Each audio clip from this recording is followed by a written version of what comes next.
Welcome to RWG Publishing, and welcome to the Deep Dive. Yeah.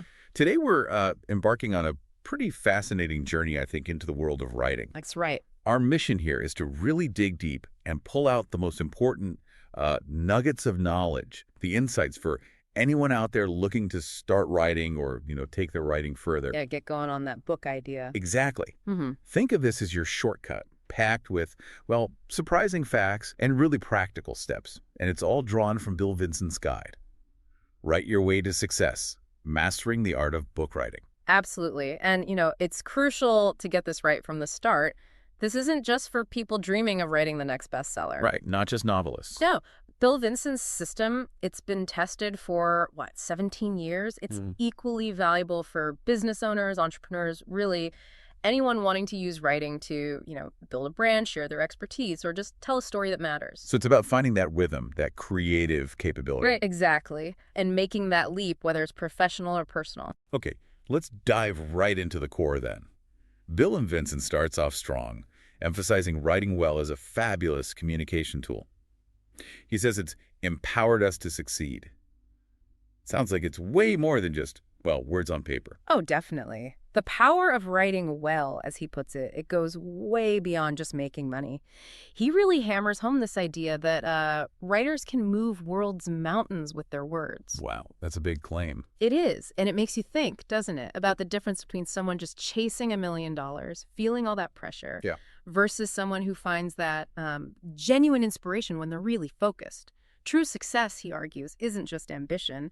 It's when inspiration hits and you're actually ready for it.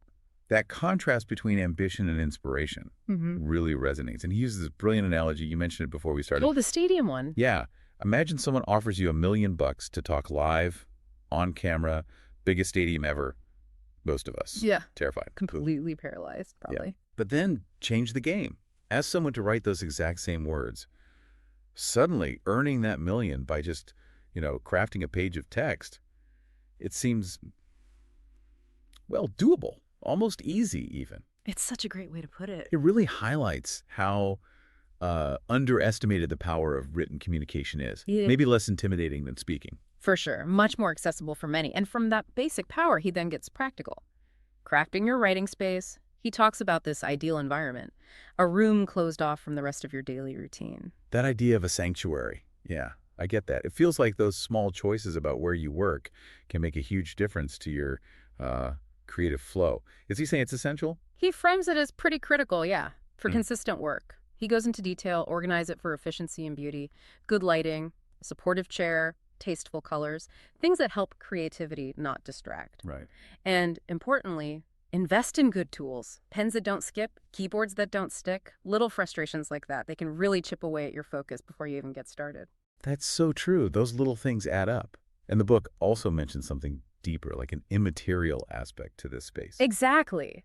It's not just about the physical place, so that helps. It's about creating a haven conducive for creative thinking, a place that feels special, respected, that you treat as important. Like Dorothy Parker's comment he mentioned. Yeah. The cigarette and the ashtray. If you go to your writing space, light up. Realize you need an ashtray. The effort to just go get one feels like you've already done a day's work. Okay. It's funny, but the point is serious. Just showing up in that dedicated space, respecting the commitment, that's often the biggest hurdle. It's building the habit. So you've got your space, you're showing up. The next big step Bill Vincent talks about is filling it with your voice, your unique perspective. Yes. So we're moving into discovering your voice and building your book. First up, exploring different writing styles and really finding your unique voice. Absolutely critical stage. And it connects directly to who you're writing for, your audience. How so? Well, if it's business writing, say. Be precise, professional, brief. No waffle. Get to the point. Clarity is king. Makes sense. But for a broader audience, maybe something more conversational, engaging. It pulls the reader in, makes them feel comfortable while they're, absorbing your message. And I love his analogy here, your unique voice rising like a too much chocolate cake the more you write. Yeah, it's memorable. It's not forced, it just develops. It becomes more you with practice. So the key is writing from your own place, filtering techniques through your experience, telling your story like only you can.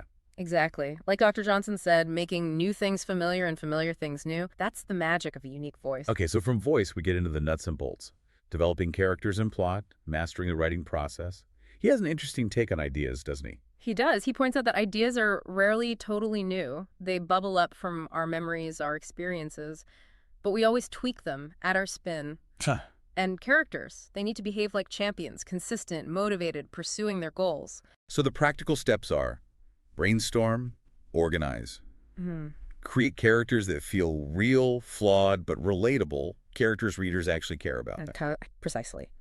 You want readers invested enough to follow their journey wherever it leads.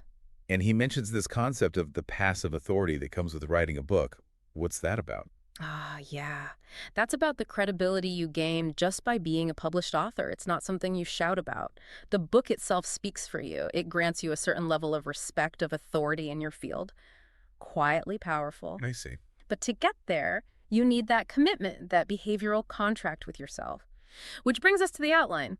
He calls it the fast first step. A roadmap, basically. Directing the flow, making it feel less overwhelming. Absolutely. And he even notes it can double as a marketing summary later. Very efficient. Like with textbook writing, where structure is everything. Exactly. Textbooks demand clarity, sequence, specific readability, no high-flown language. The outline ensures that logical path. It's non-negotiable there. Okay, so you've poured out the first draft, guided by your outline. Now comes the part many dread, but Bill Vincent says is crucial. Editing and revising. He says most published writers spend, 60% of their time revising? 60%. It's a huge chunk, isn't it? Really underscores that refinement is where the magic often happens. Wow. It highlights that balance you need, sifting and shaping, but also knowing when to stop, avoiding that creative paralysis of endless tinkering. Right. Perfectionism can kill momentum. Totally. One key strategy he suggests is temporal distance. Step away from the draft. A day, a week, whatever it takes. Come back with fresh eyes. So you can see it almost like a reader would. Exactly. And he also pushes for external update strategies. Fancy term, but it just means seeking outside input. Writing courses, critique groups, maybe a professional editor. Getting feedback is vital for growth. That outside perspective can be invaluable.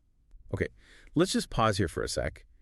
If you're listening and finding these insights really hitting home, maybe sparking some ideas for your own writing, remember this all comes from Bill Vincent's comprehensive guide. You can grab your own copy of Write Your Way to Success. Just click the link in our show notes. It goes straight to Amazon. It really is the perfect partner to this deep dive. Definitely worth getting if you're serious about this. So manuscript polished. We're now looking at getting it out there. Publishing, platform, and perseverance. Let's start with understanding publishing options and building that author platform. Right. Big choices here. Traditional versus self-publishing. He lays out the pros and cons pretty clearly. Like advances versus royalties. Yeah. Traditional might give you an advance, but often means less control, lower royalty percentages. Self-publishing, you keep more of the profits, often around 70%, and you have total control. He lists platforms too. Ingram Spark, Lulu Blurb, CreateSpace, BookSurge.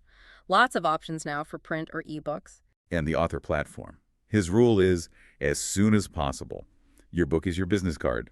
What's the strategy? Get visible, carry your book, go to events, trade shows, local gatherings, connect with people. Practically, get a website, doesn't have to be expensive, templates make it easy, start an email list, constant contact, MailChimp, whatever, nurture that audience. And social media. His take is interesting. It's not just about selling. No, not at all. It's about real communication. Build relationships first. He says put money into your social media bank account by giving value share, great ideas, your passion, entertain, use strong visuals, build trust before you ask for the sale. That makes so much sense. Build social currency. Yeah. But okay, what about the big hurdle? Writer's block. Everyone hits it. Bill Vincent breaks down 5 causes and fixes. Yeah, this is super practical. First, fear, self-doubt, fear of not being good enough. The fix, break it down. Small tasks. Try a 15-minute writing sprint just to get something down. Override the inner censor. Just get moving. Exactly. Second, conflict between demand and reality. Sometimes the block isn't about writing, it's about other stuff, feelings, pressures. Recognize that. The underlying issues. Right. Third, rigid perfectionist thinking. He calls it the enemy of the people. That need for a perfect first draft. Let it go. Give yourself permission for a messy, sickeningly rough first draft. Permission to be imperfect. I like that. Fourth, underuse of imagination. Muffle those critical voices telling you your ideas stink. Let your mind play. And fifth, inner critics. He says, fear the monster, meaning fear that voice trying to stop you. Focus on just getting arguments down on the page. Push through. Wow, that's like a toolkit for breaking through. Yeah. And he adds other techniques. Loads. Reflecting, writing letters, keeping a log, napping, daydreaming. Also staying motivated. Create that war room space he mentioned. Put your goals everywhere. Find an accountability partner, maybe a mentor, a personal Yoda. Your Yoda. Love it. And keeping creativity flowing. Relax the mind. Doodle, hobbies, anything immersive, consistent practice, day-lit habits. It all feeds into that sustainable, creative rhythm. Okay, final stretch. Let's talk the business and future of your writing. Understanding the business side is key for career and income, right? Absolutely. A book can fund future work, support causes, or just provide income. He explains royalties, advances, clarifies it's an offset against future earnings, but crucially, the book is that magical calling card. Elevating your standing. Yeah, making you an authority. That opens doors, speaking gigs, media spots. It builds your professional legacy. And technology. It's changing everything. Utilizing technology for writers and understanding the evolution of the publishing industry. Can't ignore it. Essential tools. Good word processors, obviously Word, OpenOffice, especially using track changes for collaboration, planning apps, outliners, mind maps, tools for focus, like the Pomodoro technique, breaking work into chunks. Pomodoro, yeah, that's popular. And the industry itself, huge changes, from penny dreadfuls way back when to today's digital world. So what are the big opportunities now? Ebooks, e-publishing, Kindle, Nook give authors massive reach and control. Self-publishing platforms like Amazon CreateSpace or Scribd let you publish with low upfront costs. And print on demand is amazing. For niche books, print them only when ordered.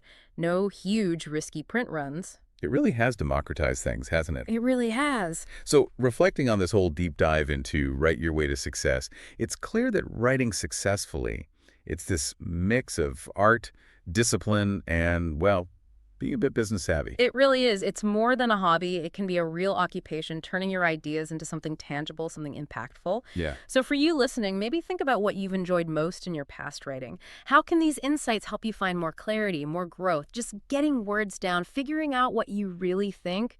That process itself is so rewarding. That self-discovery aspect. Exactly. It's one of the best parts. So what does this all mean for you? Bill Vincent really shows us writing isn't just putting words on a page.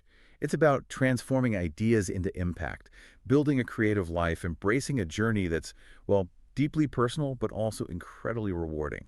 What story are you ready to tell? And how will you use these insights to make it uniquely, powerfully yours? Great questions to ponder. And for that complete roadmap, don't forget to pick up your copy of Write Your Way to Success, Mastering the Art of Book Writing by Bill Vincent. The link to Amazon is right there in our show notes. Check it out. Thank you for listening to the Deep Dive Podcast.